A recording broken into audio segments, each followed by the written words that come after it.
February, 1820.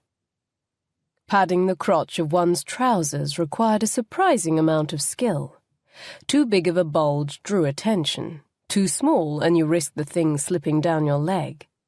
Fortunately, Lady Sophia Barnes had enough experience to achieve the perfect balance. No one looking at her now would believe her a lady of 27, the daughter of a wealthy and powerful marquis, not dressed as she was, in gentleman's finery from head to toe, just as no one would believe her spare time was spent investigating matters for a class of women most Londoners did not even want to think about. The evening, though chilly and unpleasant, had been moderately productive. As Sophie approached the hackney, the driver jumped down to open the door. Her maid Alice sat inside, huddled under blankets. Alice waited until the door closed before she spoke. "Well, my lady?"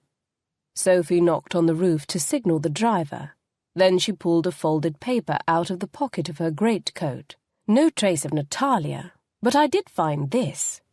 Beth, the girl who'd hired Sophie, was worried that ill had befallen her friend.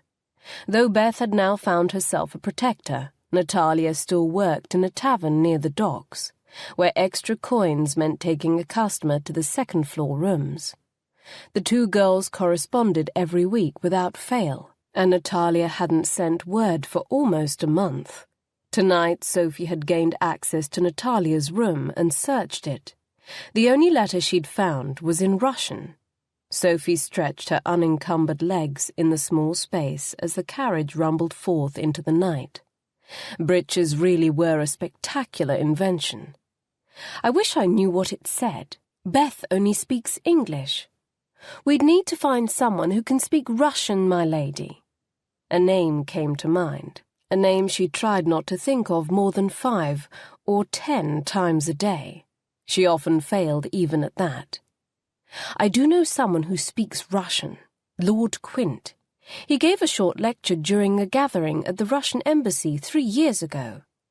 Sophie had attended, standing in the rear of the room. She hadn't understood a word, but oh, he'd been glorious. Speaking on some recent scientific discovery, he'd commanded the attention of everyone present, even making the dour-faced Russians laugh at several points. Alice clucked her tongue. "La, his lordship won't be speaking it for long, that's for certain." "Whatever do you mean?" Her sharp tone caught Alice's attention. "I thought your ladyship knew. He's near death's door, that one.